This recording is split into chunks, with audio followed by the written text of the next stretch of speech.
What's up, team? My name's Mr. Elliott. I initially recorded a video where I was doing the first reaction to all of the new items from the High Life DLC, and it was pretty exciting because it was my true response to all of these new items. But I recorded the video and my face, like the camera, was covering all the items, so I had to run it back and record the video again. So hopefully you guys can still enjoy it. My name is Mr. Elliott. I stream on Twitch, and let's get right into it. All right, so round number 2, we're gonna have to do this a bit differently, unfortunately, because my previous recording, as you now know, is destroyed due to my face. So here we go. We're going to do all shopping arcades and see what the items are for the shopping arcade for starters. So we've got the gold item, Belinda San Pedro, affects all shopping arcades. 10% more workforce needed, 10% chance of fire, which is very low, and replaced input. So instead of cherry wood, wood veneers, coconut oil, steel, and brass, the building process is wood, tallow, and iron. So we get to skip all of the most difficult items that we need for the shopping arcades, and we get to use like really basic things, wood, tallow, and iron, which we can get from the old world. So it's super awesome. This is going to be a super powerful item once acquired, I guess we'll say. The second item here is the store greeter, affects all shopping arcades. Minus 10% workforce needed, minus 10% chance, sorry, 20%, minus 20 chance of illness, and plus 5 attractiveness. This is a pretty good little item for the shopping arcade as well. Don't forget these items are for the trade union, so you can basically co-locate your trade union and your town halls because there will be some overlap there. You can have their, like their area of influence overlap without any issues, so that's kind of nice. And then the window dresser affects all shopping arcades, 20% more workforce, but plus 50 attractiveness for the shopping arcade. Not bad, not great. These have expedition bonuses too that are not incredible. So in the all orchards category, we've got a couple items here that are also very powerful. These are going to be really nice for me because the orchards kind of were annoying, and I'm glad they've put some items in to remedy that. We have the legendary, the hand pollination method, affects all orchards, plus 25% productivity. You need plus 30% more workforce. Maintenance cost is also 20% higher, but the forest density is 25% higher, which means you can kind of jam them in better. You can, no pun intended, but you can place more of them in a smaller area and still have the 100% effectiveness, basically. Then we have a purple, affects all orchards, productivity 5%, workforce needed 17%, which is an interesting percentage, and then maintenance cost plus 10%, but every 4 turns the orchard produces citrus. So that's kind of an interesting one too, because you can use this on your jam orchards in the old world, but still get citrus that you would normally get from the new world. So this legendary and this epic will be a sought after kind of combination for the old world for sure.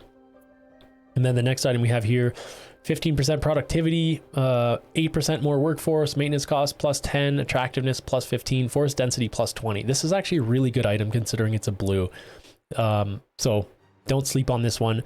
The pestilential prophet, get rich quick volume 1. This is going to be a really good early game item to grab.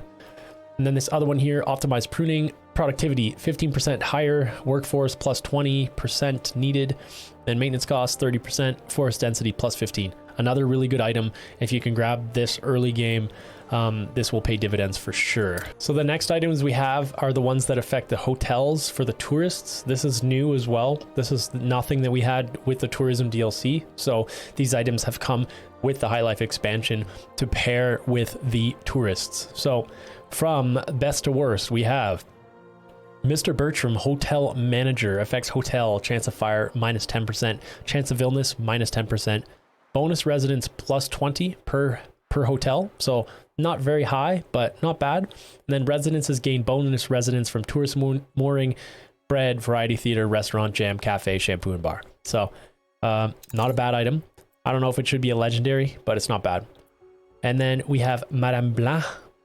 So she's an epic. She is plus 10%, or pardon me, plus 10 happiness for the hotel, minus 5% fire, minus 5% illness, and 20% reduced needs of jam, lemonade, and bread. This is a nice little item to have. I would argue that it's almost as good as this item here, because plus 20 residents in a hotel is not that much. And then the concierge affects hotel. He's just an uncommon. So happiness plus 15, chance of fire minus 15, chance of illness minus 15%. that's a good little item to have. That is a very good item to have. Then the other items here, I'm not sure if these were here before, but we'll go over them anyway. These affect all buildings. Chance of illness -60, chance of fire -60, -40, -40. So those are boring little items. So the last little items I want to show you here are for all the assembly lines. These are the big ones like the elevator factories, the shampoo factories, all of those chemical plants. This is finally, we've got some items that we can use for these facilities because as you know, with all the previous items, none of them worked. So here we go. We've got a legendary Get Rich Quick Volume 8.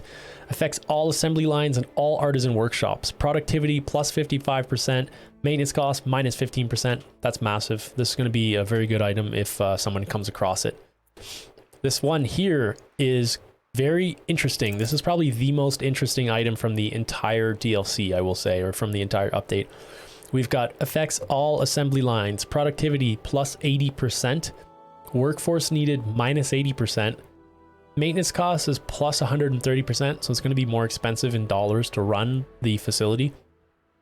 But we have a substitute workforce, and usually a substitute workforce works downwards. So if it's workers, it uses farmers. But this one, instead of its usual workforce, the building employs engineers. So a lot of these assembly lines use workers, and they use a lot of workers. Like the elevator factory uses 500 workers for one elevator factory. So anyway, we're back into all assembly lines. We've got 2 more items to look at here. All assembly lines and all artisan workshops. Productivity 75%. Workforce needed -10%. This is a good little item. Maintenance cost 125%. Chance of fire +10%. Chance of illness +35%. And chance of riots, pardon me, +5%.